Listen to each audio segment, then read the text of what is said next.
I was lying under an oxygen mask, pretending to sleep but listening to every word. The test I'd planned for months was finally happening. My daughter Alyssa leaned toward the night nurse and whispered words that cut deeper than any scalpel. "Don't bring him back if he stops breathing. Just let him go. I'll compensate you later for understanding." The nurse, Maria Alvarez, stepped back like she'd been slapped. "Ma'am, that's not how we—" I pulled off my oxygen mask and sat up straight. Both women jumped. Alyssa's face went white as hospital sheets. Just before you continue to watch, please subscribe to this channel and like this video. It would encourage and help us keep creating amazing content for you. All right, back to the story. "You just disqualified yourself," I said, my voice steady and clear. No weakness, no confusion, just a father who'd heard enough. I reached for my phone on the bedside table and hit record. The red dot appeared on the screen. Alyssa's mouth opened and closed like a fish gasping for air. "Would you like to repeat that statement for the record, or shall we discuss what compensate you later means?" Maria looked between us, her hand moving toward the call button. Smart woman. She understood that something illegal had just been proposed. The machines around my bed beeped steadily. My heart rate was perfect. My oxygen levels were fine. I'd never felt more alive. Maria took a deep breath and looked directly at me. "Sir, your medical file clearly states full resuscitation measures. We are instructed to save your life if anything happens." She pulled out a tablet and showed me the screen. Right there in black and white, full code, attempt resuscitation. Alyssa stammered, if he's suffering—" "Were you suffering, Mr. Patterson?" Maria asked me. "Not until 30 seconds ago," I replied. Maria began typing notes on her tablet. Every word Alyssa had spoken, every detail of the conversation, the timestamp, the witness present. She hit print, and a page emerged from the bedside printer. "I need to report this," Maria said quietly. I pressed the call button. "Please send the head nurse, the attending physician, and hospital security to room 314. Alyssa grabbed my arm. "Dad, you're overreacting. I was emotional." "You were transactional," I corrected. "There's a difference." Within minutes, footsteps echoed in the hallway. Multiple sets. My backup was arriving. I kept my phone recording. Every word, every reaction, every lie that was about to spill out of my daughter's mouth. The door opened, and 3 people entered. Time to see who was really on my side. We moved to a small conference room down the hall. Head nurse Patricia Walsh, Dr. Martinez, and Security Officer James Bennett sat across from us. I placed my still-recording phone on the table between us. "I'd like you to hear what my daughter proposed to Nurse Alvarez tonight," I said, pressing play. Alyssa's voice filled the room. "Don't bring him back if he stops breathing. Just let him go. I'll compensate you later for understanding." The silence that followed was deafening. Dr. Martinez leaned back in his chair. Officer Bennett took notes. "Miss Patterson," Head Nurse Walsh said carefully, "can you explain this statement?" "I was stressed. Dad's been sick for weeks. I wasn't thinking clearly. I would never actually want to hurt him." "But you offered payment for letting him die," Officer Bennett observed. Maria spoke up. "I have the incident documented here. Patient file shows full resuscitation orders. Daughter requested the opposite and offered compensation." Dr. Martinez signed the incident report. Maria signed her witness statement. Officer Bennett made copies of everything. I slipped my phone back into my pocket, the recording safely stored. 3 witnesses, 4 signatures, 1 very clear paper trail. The question now was whether they'd treat this as attempted murder or just family drama. 30 minutes later, I signed discharge papers and walked out of that hospital under my own power. No wheelchair, no assistance, just a healthy man who'd learned something terrible about his only child. Alyssa grabbed my sleeve as we reached the elevator. "Dad, please wait, we need to talk about this." I gently removed her hand from my arm. "You already said everything I needed to hear." In the elevator mirror, I looked steady, determined. The man who'd built a construction company from nothing was still there. The man who'd raised this ungrateful daughter was gone. My phone buzzed as we reached the parking garage. I answered on the first ring. "Karen Whitfield, it's Harold Patterson. Start that clause we discussed 3 months ago. Yes, tonight the conditions had been met." Alyssa's eyes widened.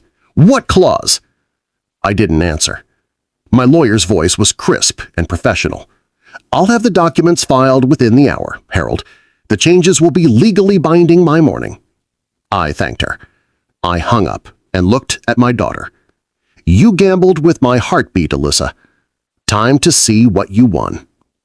I walked to my car, got in, and drove home. In my rearview mirror, she stood alone under the hospital lights. At home, Karen was already waiting in my study. The inheritance documents, 23 pages that detailed who got what when I died, lay spread across my mahogany desk. We'd added one crucial clause months ago, hoping I'd never need it. "Page 17, Karen said, pointing to a paragraph highlighted in yellow. "If any beneficiary attempts to hasten, encourage, or facilitate the death of the grantor through action, inaction, or conspiracy, said beneficiary forfeits all claims to the estate." I signed my name with a heavy heart. My construction company, my real estate holdings, my investment accounts, all of it would now go to charity instead of the daughter who'd tried to cash me out early. My phone buzzed with a text from my bank. "Estate planning changes processed. New beneficiaries confirmed." Immediately, my phone rang. Alyssa's name on the screen. She must have gotten some kind of notification. Maybe from her financial advisor. Maybe from that husband of hers who'd been counting my money since their wedding day. I stared at the phone, letting it ring. Karen raised her eyebrow. "Answer it, or let her wonder. Your choice." I looked at my daughter's name flashing on the screen. 28 years old. Beautiful. Educated. And willing to kill her father for money. I swiped to answer. I put the call on speaker and walked to my kitchen to make tea. Let her hear me living my normal life while her inheritance evaporated. "Dad, something happened with the bank," she said, her voice tight with panic. "They're saying changes were made to your accounts, to your will." "That's correct." I filled the kettle with water and set it on the stove. Normal sounds, calm sounds. "You can't be serious about this. I made one mistake. I was emotional." "You offered to pay a nurse to let me die, Alyssa. That's not emotion. That's premeditation." Her voice cracked. "So money matters more to you than I do?" I turned off the burner and faced the phone. "No, my life matters more than your hurry to inherit it." The line went quiet for a long moment. "This isn't over, Dad." "Yes, it is." I hung up and immediately typed a group text. "Family meeting, tomorrow night, 7 p.m., my house. Witnesses will be present." I sent it to Alyssa, her husband Brent, and copied my lawyer. Then I added one more recipient, Maria Alvarez. The nurse who refused blood money deserved to see what happened to people who did the right thing. My tea was perfect. My conscience was clear. Tomorrow would be interesting. At exactly 7 p.m., Alyssa arrived with Brent trailing behind her. His designer suit couldn't hide the nervous energy radiating off him. They sat across from me at my dining room table, like defendants at trial. I placed 3 manila envelopes on the polished wood between us, each labeled with black marker. Audio transcript, nurse statement, medical file. Brent forced a laugh. "Oh, come on, Harold. It's his family. We don't need lawyers and paperwork to work things out." His joke died in the silence. I slid the envelopes across the table. "Read them." Alyssa opened the first envelope with shaking hands. Her face went pale as she read her own words typed out in cold, legal font. "Don't bring him back if he stops breathing. Just let him go. I'll compensate you later for understanding." Brent grabbed the second envelope. Maria's signed statement, time-stamped, witnessed, notarized. The third envelope contained a copy of my medical file, full code highlighted in bright yellow. "This is what attempted murder looks like on paper," I said quietly. Brant's hands were shaking now, too. They both understood that their comfortable future had just become a criminal liability. I reached into my jacket and placed a fourth envelope on the table. "And this is what consequences look like." Alyssa's voice dropped to barely a whisper. "Dad, I need to tell you something. Brent's business is failing. We're drowning in debt. The house, the cars, everything. We hoped—" "You hoped I'd die quickly so you could cash out," I finished. Brent found his voice. "It's not that simple, Harold. We were looking at early access to Alyssa's inheritance, a loan against future assets. This is all a misunderstanding." "No, a misunderstanding is getting the wrong coffee order. This was a business plan with my death certificate as the payout." I opened the fourth envelope and spread the papers across the table. New will, new trust documents, new beneficiaries. Every penny goes to charity now. The Harold Patterson Foundation for Elder Care. Not 1 cent goes to either of you. Alyssa's tears started falling. "You're destroying our family over one stupid mistake." "I'm protecting my life from your business plan." Brent stood up, his mask finally slipping. "This is insane. We're your family. We deserve—" I interrupted. "You deserve exactly what you earned, which is nothing." But I wasn't completely heartless. There was still one door they could walk through, if they had any character left. I reached for a final folder tucked under my chair. "I'm not here to crush you completely. I'm here to test character. One last time." I slid a single sheet of paper across the table. The redemption path. 1 year of weekly volunteer work at the elder care center where Maria works. Professional financial counseling for both of you. Monthly check-ins with my lawyer. And no discussion of my money or my will until the year is complete. Alyssa read the terms carefully. This is humiliating. You want us to prove ourselves like children?" "You acted like children who tried to kill their parent for candy money." Brent sneered. "We're not dancing to your puppet strings, old man. We'll contest this in court. Undue influence, mental incompetence. We'll tie this up for years." "With what money?" I asked. "You just told me you're broke." Alyssa looked between the redemption contract and her husband. One path led to possible forgiveness and a year of hard work. The other led to legal warfare they couldn't afford. I said, "Choose, redemption or court, but choose now." They whispered frantically to each other. Brent shook his head violently. Alyssa's shoulders sagged. "We refuse," she said finally. I stood up and walked to the door. "Then we're done. Forever." The meeting was over. Their choice was made. My conscience was clear. 2 days later, I moved into a bright one-bedroom apartment overlooking the harbor. Seagulls called outside my windows. The morning sun painted my new life in golden light. I sold the big house with all the memories, kept only what mattered: my father's watch, my mother's jewelry, photos from better times. Everything else went to strangers who'd probably appreciate it more than my own daughter had. I started taking morning walks along the water, signed up for beginner piano lessons, made simple soup for dinner, and read books I'd been meaning to read for years. The peace was extraordinary. 1 week into my new life, I wrote a check to Maria Alvarez, full tuition for her nursing degree program. She'd protected my life when my own daughter wouldn't. She deserved a future. That evening, my phone buzzed with a bank alert. Suspicious activity detected on account ending in 4829. I frowned. That was an old account I had kept for emergencies. The balance showed several failed access attempts from an ATM across town. Someone was poking around my finances. Someone who thought they still had a claim. I grabbed my keys and drove to the bank. Time to see who was fishing in my accounts. The bank manager pulled up security footage from earlier that day. A man in a baseball cap and medical mask, but the build was unmistakable.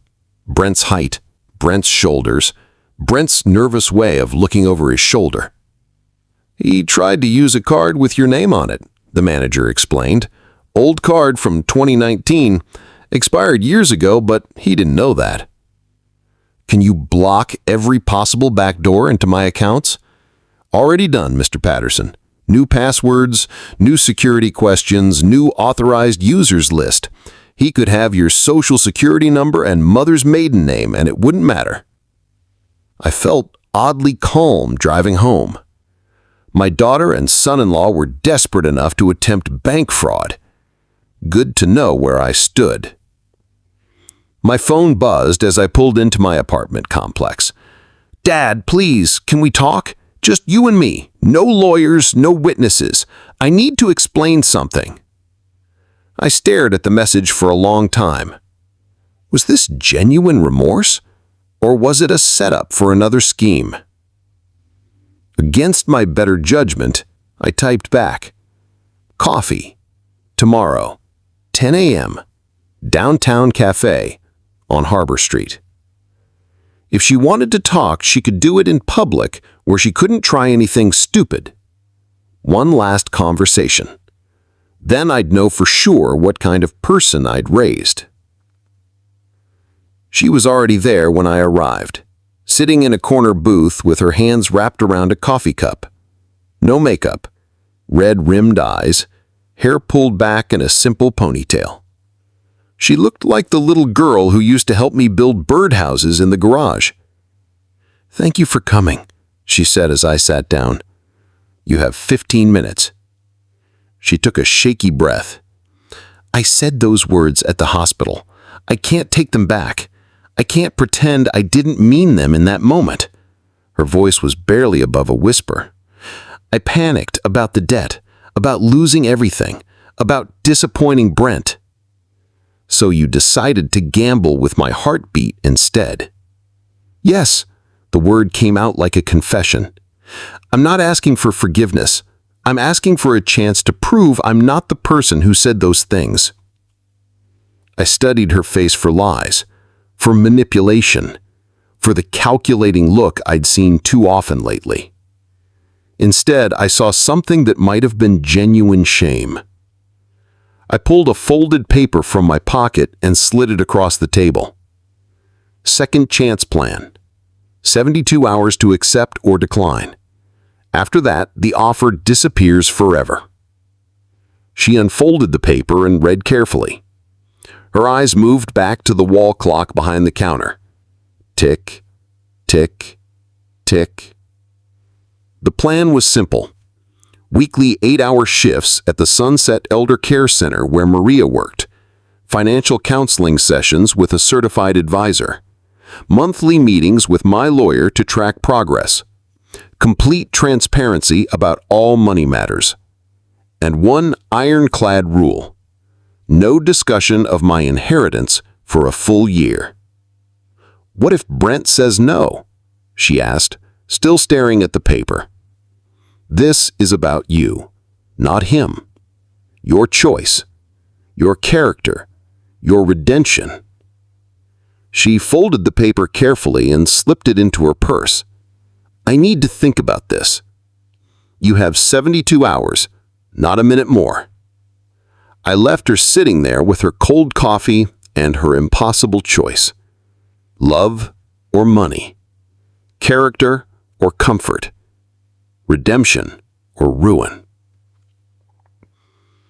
At home, I practiced piano scales and tried not to think about the clock ticking down.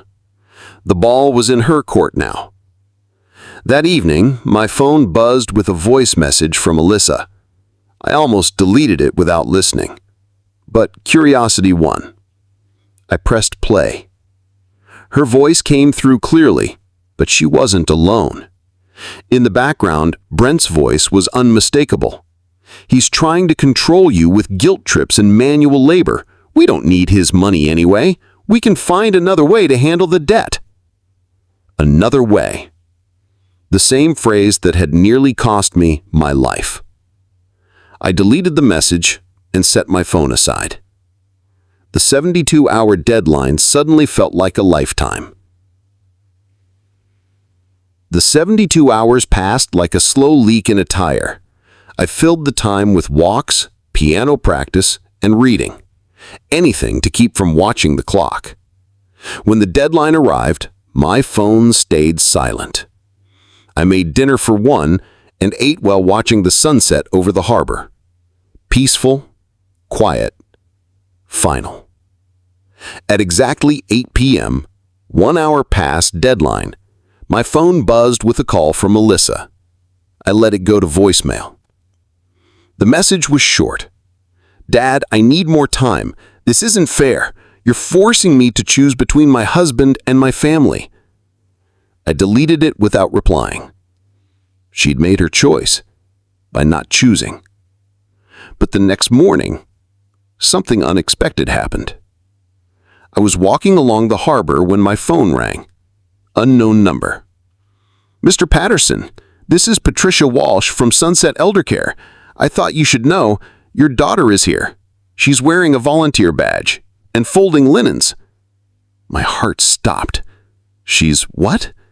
"Been here since 6 a.m. Quiet, focused, asked where she could be most helpful. The residents like her." I sat down heavily on a park bench. "I'll be right there." 20 minutes later, I stood in the doorway of the care center's activity room. Alyssa was sitting beside an elderly woman's bed, reading softly from a paperback novel. Her volunteer badge said, "Trainee," in bold letters. When she saw me, she stood up. "I'll be back tomorrow, Mrs. Chen," she told the woman gently. As she walked towards me, I had one question. Was this genuine change or the most elaborate performance of her life? For 2 weeks, I watched from a distance. Alyssa showed up every Tuesday and Thursday at 6 a.m. No social media posts about her volunteer work. No selfies with residents. No fanfare. She learned names. She asked permission before touching someone's hand. She cleaned bedpans without complaining and read mail to residents whose eyes had failed them. Patricia Walsh, the head nurse, gave me weekly updates. "She's genuine," she said after the second week. "Residents ask for her by name now. That doesn't happen with fake volunteers." But just as I was starting to believe my daughter might actually be changing, a new wrinkle appeared. A certified letter arrived at my apartment. Law offices of Sterling and Associates. Brent's last desperate play.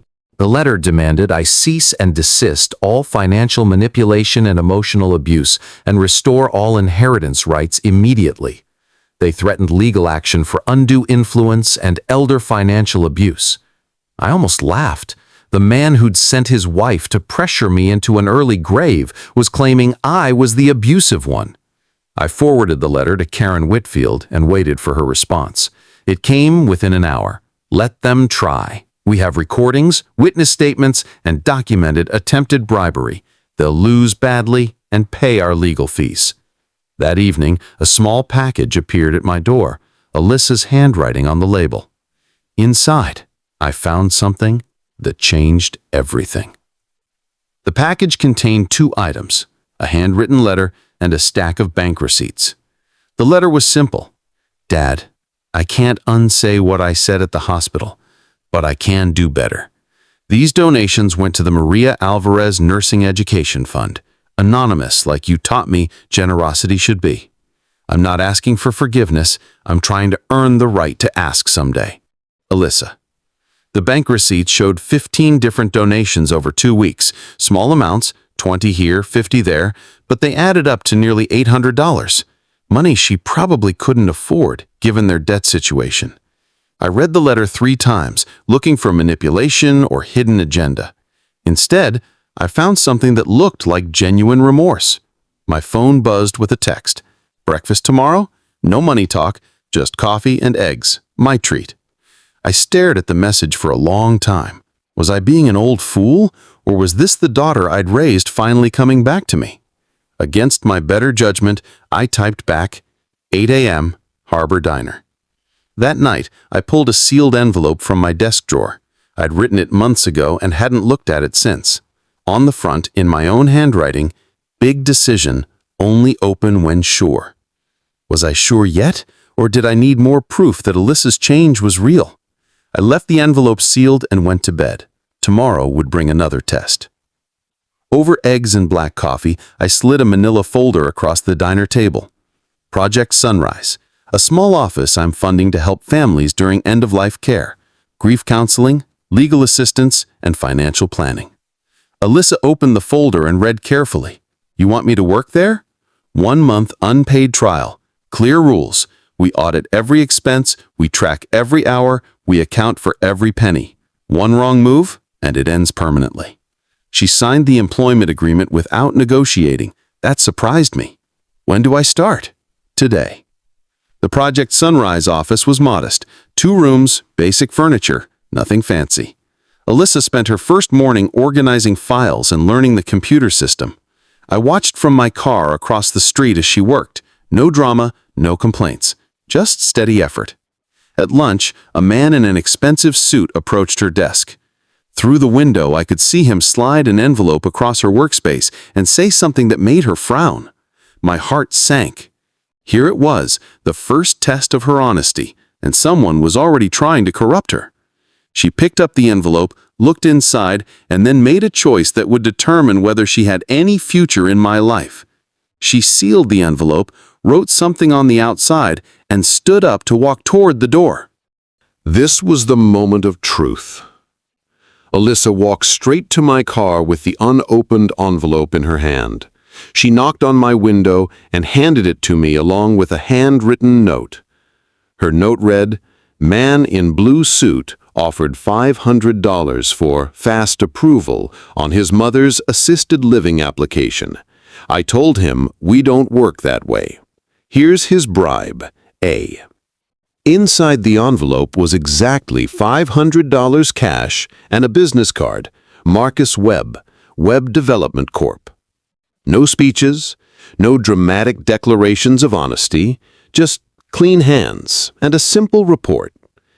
I signed her note to document the incident and handed it back to her. "File this with your timesheet," I said, "and tell Mr. Webb that his mother's application will be reviewed in the order it was received." That evening, I sat in my apartment with a sealed letter from my desk drawer, the one I'd marked Big Decision. Was I ready to open it yet? I thought about the bribe she'd returned, the volunteer work she'd continued without fanfare, the donations she'd made quietly. Small things, consistent things, the kind of character proof that couldn't be faked.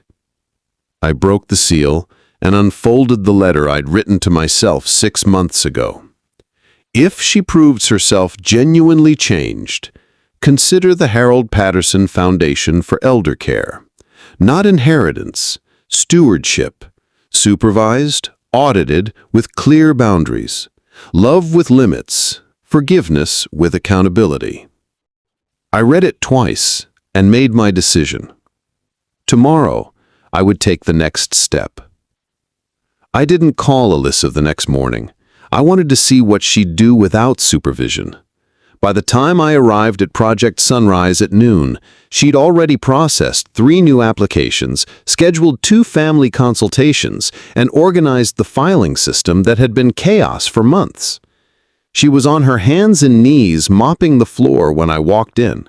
"I don't need you to clean," I said. "Someone should," she replied, not looking up.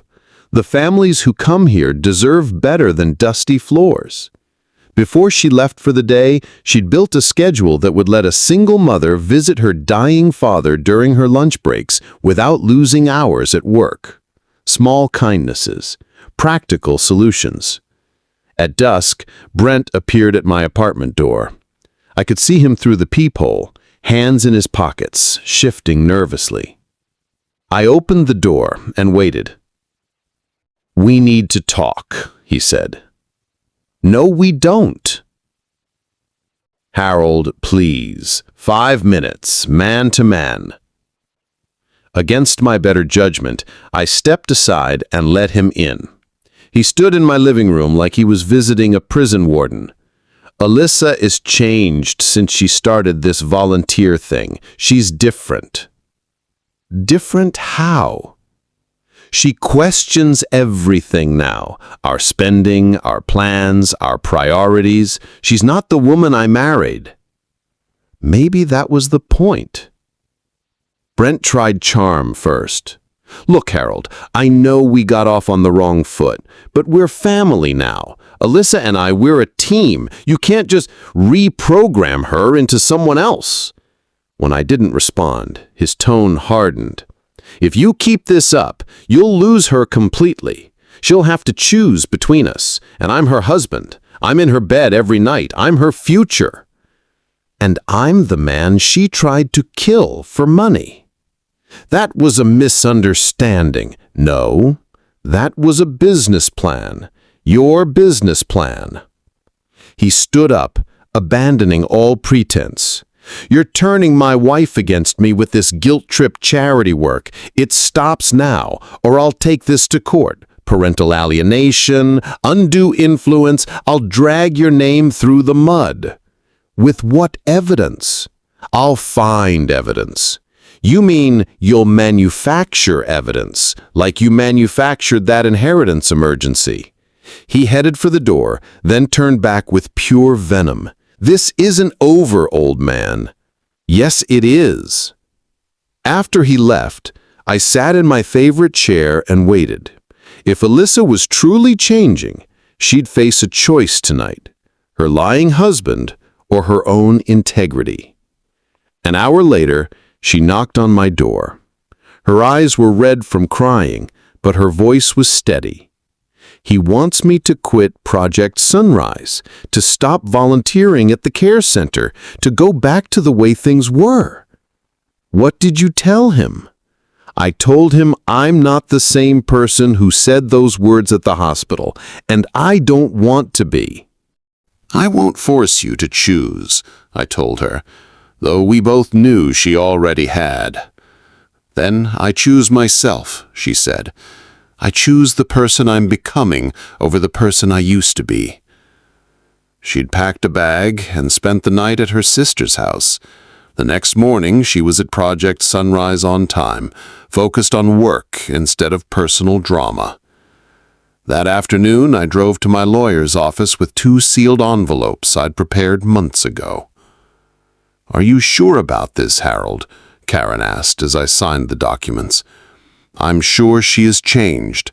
I'm sure she's earned a chance, but I'm also sure that love without boundaries becomes enablement." The first document was final. The inheritance change stood. No money would flow to Alyssa automatically when I died. The second document was conditional. Alyssa could run the Harold Patterson Foundation for Elder Care for 3 years under strict oversight.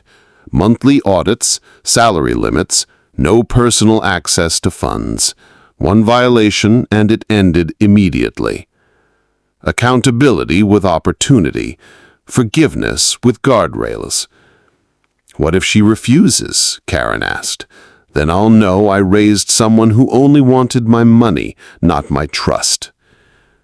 Sunday morning, I invited Alyssa to my apartment. It was time for the final conversation. We sat in my living room with coffee and the morning sun streaming through harbor-facing windows. I placed 2 envelopes on the coffee table between us. First envelope, the inheritance stays with charity. That decision is final and non-negotiable. Her face fell, but she nodded. I understand. Second envelope. You can run the Harold Patterson Foundation for 3 years. Real salary, real responsibility, real oversight. We audit every penny, you follow every rule, and one violation ends it permanently. She opened the second envelope with shaking hands and read the terms carefully. $40,000 annual salary, monthly financial reviews, quarterly board meetings, zero access to principal funds. Why? She asked, looking up at me with tears in her eyes. Because you earned a chance to prove yourself. Not inheritance, stewardship. Not money, responsibility. She cried then, but they were tears of relief, not grief. I thought I'd lost you forever. You lost my money forever, but you might still have my respect if you keep earning it. The doorbell rang. Through the window, I could see Maria Alvarez standing on my doorstep, with a small gift bag. "Come in," I called. "There's someone I want you to meet properly." Maria entered quietly, still wearing her nursing scrubs from the morning shift. She carried herself with the dignity of someone who'd never compromised her principles for money. "Maria," I said, "this is my daughter Alyssa, the one you saved from making a terrible mistake." Alyssa stood up immediately. "Mrs. Alvarez, I owe you an apology and thank you. You protected my father when I—" She couldn't finish the sentence. "When you forgot who he was," Maria said gently. "It happens to families under stress. What matters is remembering." I handed Maria an envelope. "Full scholarship for your nursing degree program, plus living expenses for 2 years. You earned it by doing the right thing when it mattered most." "Mr. Patterson, this is too much." "No," I said firmly, "this is exactly right." I pulled out my phone and started recording one final message, something for other families who might face similar tests. I loved my daughter enough to give her everything she wanted for 28 years, but I loved her better when I gave her something she needed: consequences. When someone tries to cash you out early, whether it's family, friends, or strangers, you have every right to protect your life and your legacy. I paused, looking at both women. I chose love with a backbone instead of love without boundaries. I chose accountability over enablement. And finally, I chose to live my life on my terms instead of dying on someone else's timeline. I saved the recording and set my phone aside. "Alyssa, Maria's going to mentor you on professional boundaries while you run the foundation. She'll teach you the difference between helping people and enabling them." "I'd be honored to learn from her," Alyssa said. Maria smiled. "We'll start with basic principles. Kindness doesn't mean saying yes to everything. Love doesn't mean removing all consequences. And family doesn't mean accepting abuse." I pulled out one final document, a letter I'd written but never sent. "This goes to Project Sunrise's main office," I said, handing it to Alyssa. "It establishes the foundation partnership and your role as director. 3-year contract, renewable based on performance." She read it carefully, twice. "Dad, what if I mess this up?" "Then you'll learn that actions have consequences, and you'll start over somewhere else. But you won't get a third chance from me." The boundary was clear. Love with limits, trust with verification. As Maria gathered her things to leave, she turned back to us. "Mr. Patterson, that night at the hospital, I almost called security on your daughter, but something in your eyes told me to document everything instead of just stopping it." "What did you see?" "A father who was testing his child's character, not a patient who was dying." She was right. The whole situation had been a test, just not the test Alyssa thought she was taking. "Thank you for seeing clearly," I said. After Maria left, Alyssa and I sat in comfortable silence for the first time in months. We spent the afternoon going through foundation documents, establishing protocols, and discussing the families we'd serve. Alyssa asked thoughtful questions about boundaries, accountability, and sustainable help versus enabling. "I want to do this right," she said as the sun set over the harbor. "Then you'll succeed. Character isn't about perfection. It's about choosing to do better when you know better." That evening, I recorded one final message on my phone, not for lawyers or courts, but for any family facing similar betrayals. Love without boundaries becomes enablement. Money without conditions becomes poison. Trust without verification becomes foolishness. I spent 28 years giving my daughter everything she wanted. I spent 3 months teaching her what she needed: consequences, accountability, and the difference between inheritance and stewardship. I paused, watching the harbor lights twinkle outside my window. At 73 years old, I was finally living my life on my own terms. I loved my daughter enough to give her consequences when she needed them more than comfort. I chose forgiveness with accountability over forgiveness without change. And I finally learned that the best inheritance you can leave someone isn't money, it's character. I ended the recording and smiled. Tomorrow, Alyssa would start her new job. Maria would start her nursing program. And I would continue living freely, breathing deeply, and setting boundaries with everyone who thought my life was negotiable. Love with a backbone. It had taken me 73 years to learn that lesson, but it was never too late to start living it. If you enjoyed this story, make sure to like this video, comment, and smash the subscribe button. Also, check out other videos on the channel. We've got more interesting stories for you.